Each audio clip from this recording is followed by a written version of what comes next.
Welcome to the Piscataway Elks Lodge 2414 for our Flag Day ceremony. At this time, please turn off all cell phones or silence them or vibrate. Please stand and join us as we honor our flag and country by the playing of the national anthem.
Please be seated.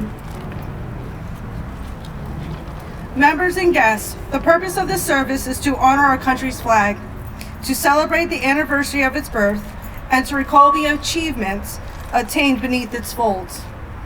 It is quite appropriate that such a service should be held by the Order of Elks, an organization that is distinctly American, intensely patriotic, without counterpart. Prior to the start of the ceremony, I would like to thank Mayor Brian Waller for being able to spend time with us this evening. Due to a prior commitment on his schedule, he is unable to stay for the full ceremony, and I would like to introduce him at this time to share a few words.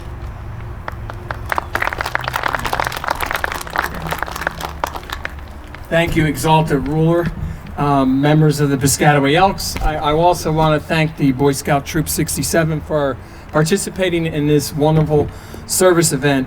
And I want to acknowledge some of the council members that are here. We have Councilman Gabrielle Cahill, we have Councilman Pastor Rouse, and we have Councilman at Large Kapil Shaw, as well as Sharon Carmichael. As a war rages on over in Eastern Europe, if you think about it, at our community center, alongside the flag of the United States is flying the Ukrainian flag. You know, every flag for every country means a different thing. For us in the United States, the flag that we know, and current flag, means freedom. It means liberty. It means that you can criticize government officials. It means individuality. It means many things that make our great country unique. And as we stand here to celebrate our flag and the founding and how it transpired into what it is today, just think worldwide, people are fighting for democracy and freedom abroad. Just like when our soldiers go abroad, they wear the patch of the United States flag on there.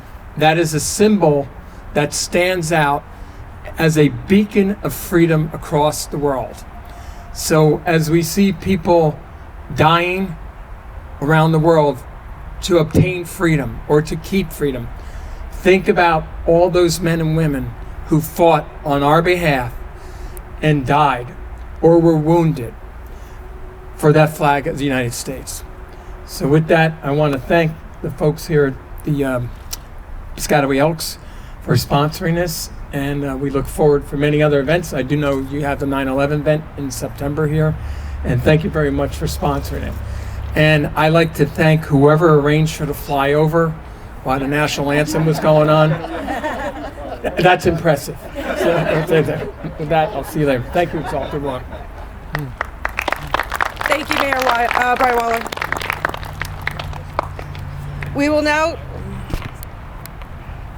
We will now commence with our ceremony.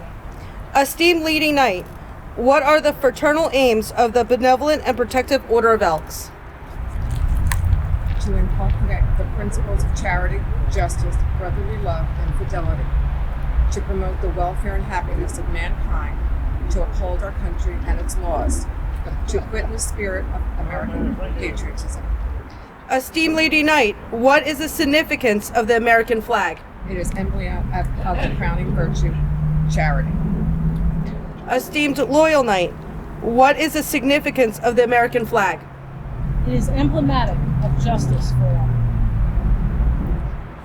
Esteemed Lecturing Knight, what is the significance of the American flag? It is the symbol of brotherly love.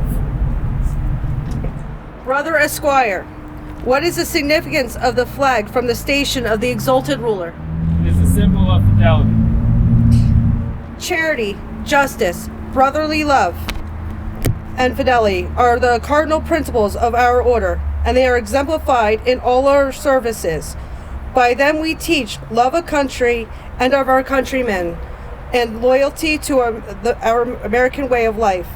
To be an elk is to be an American citizen who lives for his country and is ready to die for it. Please stand. The chaplain will lead us in prayer.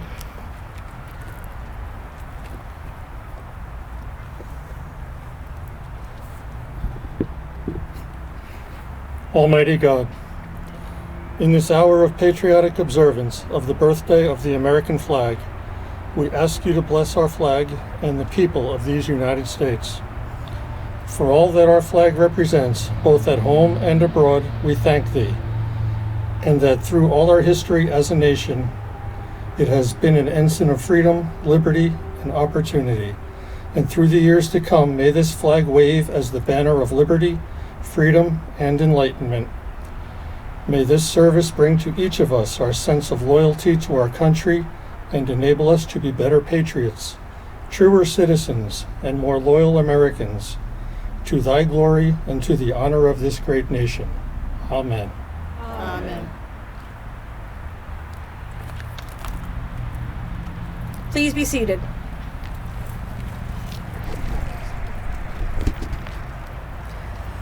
That we may better understand the meaning of this celebration, and the profit by its lessons, I call upon the officers of our lodge for the history of the flag.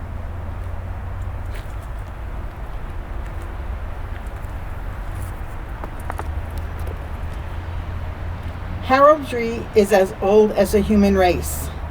The carrying of the banner has been a custom among all people in all ages.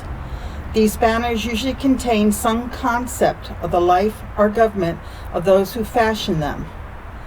The evolution of the American flag marks the progress of the government of the American people. From the founding of Jamestown in Virginia in 1607 until 1775, the flag of England was the flag of the people of America. In 1775, the pine flag was adopted for all colonial vessels, and this was the banner carried by the Continental forces in the battles of Bunker Hill.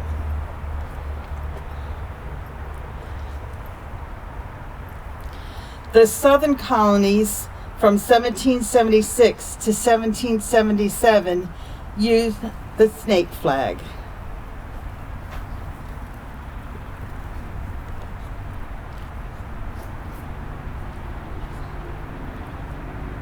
There's no, oh, he's there, sorry.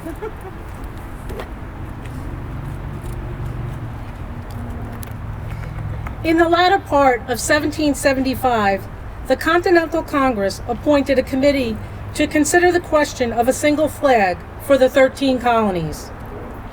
That committee recommended a design of 13 alternate stripes of red and white, with an azure field in the upper corner, bearing the red cross of St. George and the white cross of St. Andrew. John Paul Jones, the senior lieutenant of the flagship Alfred, hoisted this flag to the masthead on December 3rd, 1775, and 1 month later it was raised over the headquarters of General Washington at Cambridge, Massachusetts, in compliment, as he wrote, to the United Colonies.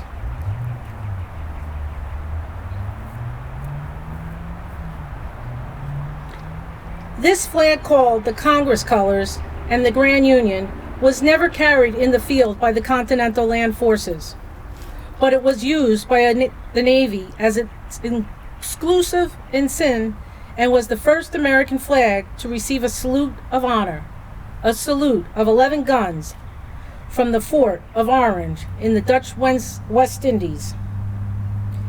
In response to a general demand for a banner that was more representative of our nation, the Congress on June 14, 1777, provided that the flag of the United States be 13 stripes of alternating red and white, and that the Union be the 13 stars, white, on a blue field, representing a new constellation. It is generally believed that in May or June of 1776, a committee consisting of George Washington, Robert Morris, and George Ross commissioned Betsy Ross, a Philadelphia Quakeress, to make a flag from a rough design they left with her. It is said that she suggested that the stars should have 5 points rather than 6. The first official salute to the Stars and Stripes was given on February 14, 1778, by France on the French coast, when the USS Ranger, under command of John Paul Jones, was saluted by the French fleet. The original 13 Stars and Stripes represented the original 13 colonies. In 1795, 2 additional Stars and Stripes were added to represent Vermont and Kentucky. Under the banner of 15 Stars and Stripes was fought the War of 1812. It was the site of this flag flying over Fort McHenry on September 14, 1814, that inspired Francis Scott Key to write what would become our national anthem, the Star-Spangled Banner. Miss Margaret Young, who cut the stars for the particular banner, was the mother of Henry Sanderson, who became the Grand Exalted Ruler of the Order of Elks in 1884.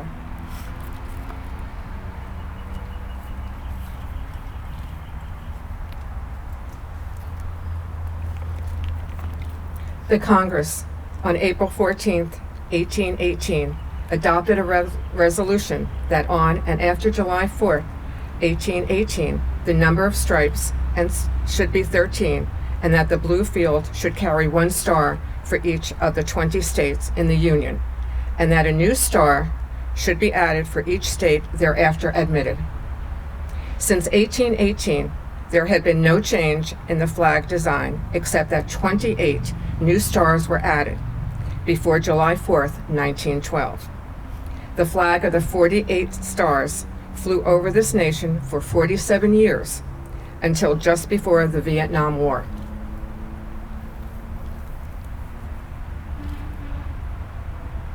On July 4th, 1959, a star was added for Alaska, our first non-connected state, and a year later, Hawaii added a 50th star. Our present flag, 50 stars and 13 stripes, is accompanied by POW MIA flag to recognize the plight and the demise of a special group of our armed forces. Those who were prisoners of war or still remain missing in action.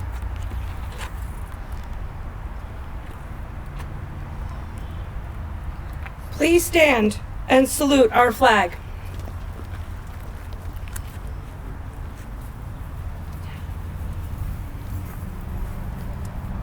As this emblem is first in our hearts as loyal Americans, so it is close to our altar as loyal Elks. The gentle breezes with lingering caresses kiss the folds of no flag which can compare with it in beauty. There is no such red in budding rose, in falling leaf, or sparkling wine. No such white in April blossom, in crescent moon, or mountain snow. No such blue in woman's eye, in ocean depth, or heaven's dome. And no such pageantry or clustering stars and streaming lights in all the spectrum and the sea and sky. Our flag is at once a history and declaration and a prophecy. It represents the American nation as it was at its birth. It speaks for what it is today and holds the opportunity for the future to add other stars to this glorious constellation. The Benevolent and Protective Order of Elks is the first and only fraternal body to require a formal observance of Flag Day.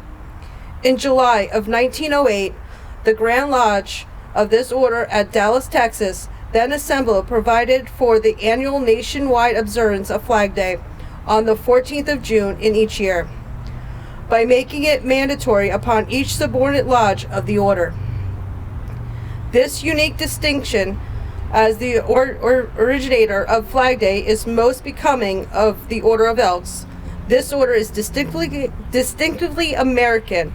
Only loyal American citizens are eligible to join, and it has no foreign affiliations. It has linked its destiny with the destiny of our country and made this flag its symbol of self-dedication to God, to our country, and to our fellow men. Please join in singing God Bless America.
Please be seated.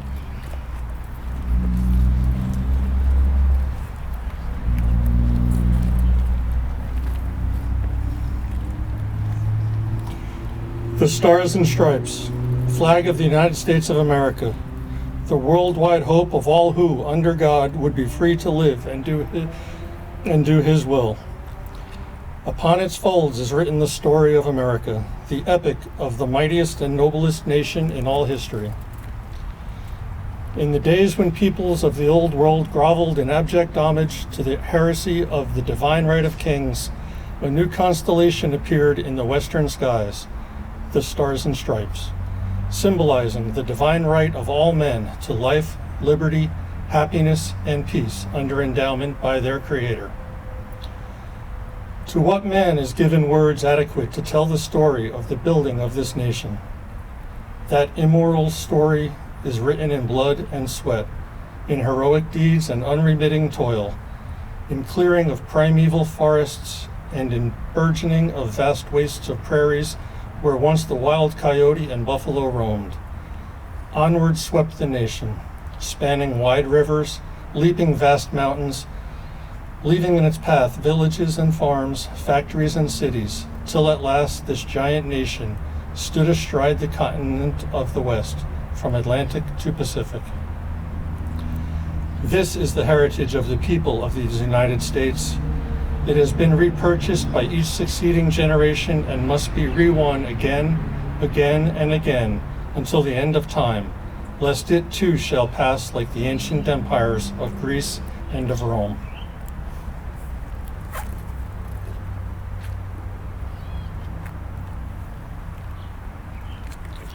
The price of liberty is eternal vigilance. What was won at Lexington and Concord and Bunker Hill had to be repurchased at Ticonderoga and Yorktown.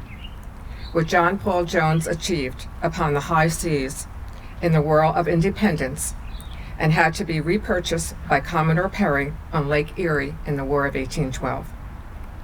The prestige of Admiral Dewey's victory at Manila Bay in 1898 was re-won by the naval battles in the seas about the far distant islands of the Pacific.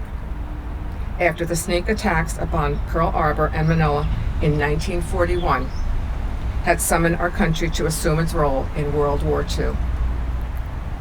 What our troops achieved under the Stars and Stripes at Chateau Thierry and Flanders in World War I, their sons were required to repurchase in World War II in the bloody trek across northern Africa, on the beachheads of Europe, and in the Battle of the Bulge.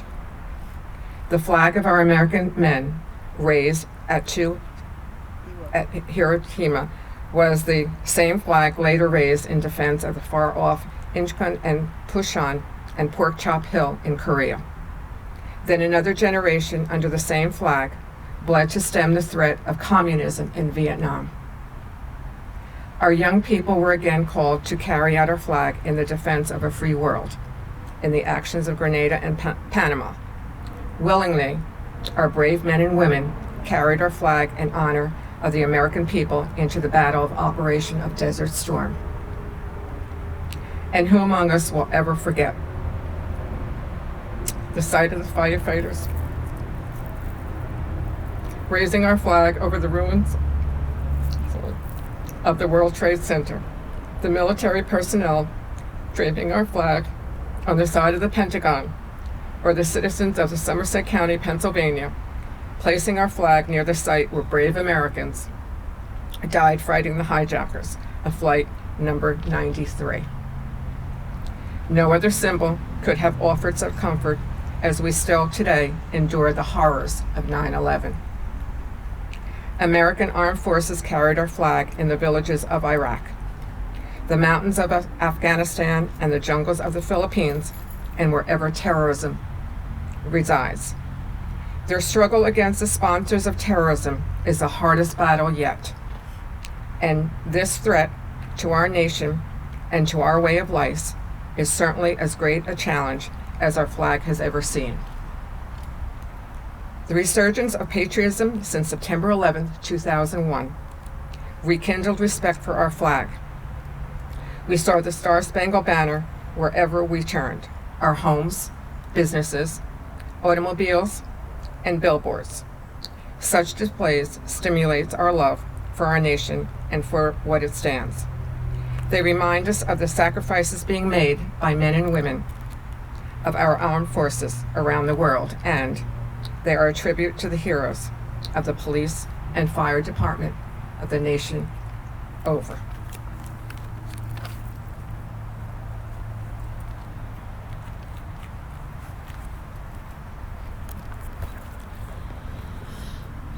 The greatest significance of the flag, however, lies in the influence it has on the hearts and minds of millions of people. It has waved over the unparalleled progress of a nation of developing democratic institutions, science and technical knowledge, education and culture. It has served as a beacon for millions of poor and oppressed refugees abroad, and stands as a promise that the underprivileged will not be forgotten.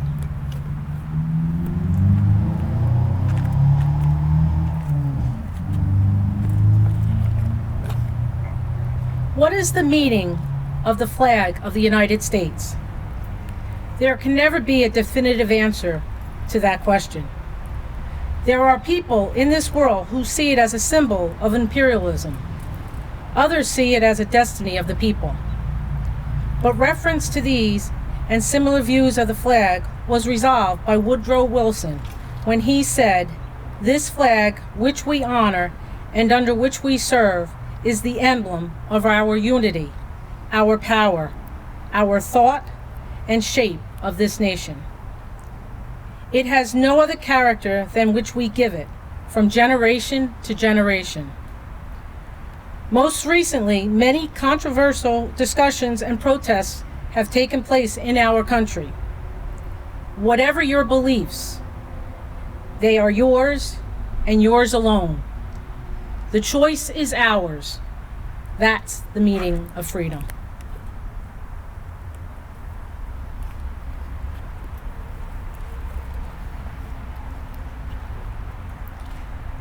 Only love, true love for a fellow man, can create peace. The emblem and token of that love is the Stars and Stripes, the symbol of the American way of life. Our fathers God, to thee, author of liberty, to thee we sing. Long may our land be bright with freedom's holy light. Protect us by thy might, great God, our King.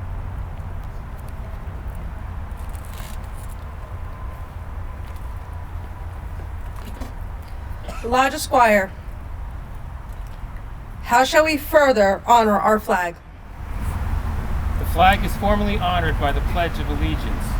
This pledge was written in 1892 by Francis Bellamy and published in the Youth's Companion as part of a patriotic campaign on that magazine. The pledge did not become part of the flag code until 1942, and in 1954 the phrase "under God" was added. Let us all stand and pledge ourselves never to forget the principles represented by this flag. I pledge allegiance to the flag of the United States of America and to the republic for which it stands, one nation, under God, indivisible, with liberty and justice for all. In conclusion of this observation of Flag Day, let us rededicate ourselves to the flag of the United States of America, and may the principles of charity, justice, brotherly love, and fidelity ever increase in each of us. In closing, I would like to thank everyone in attendance tonight, especially the officers and members of Piscataway Lodge number 2414, Mayor Waller and Piscataway Council members, PCTV staff, and Boy Scout Troop number 67.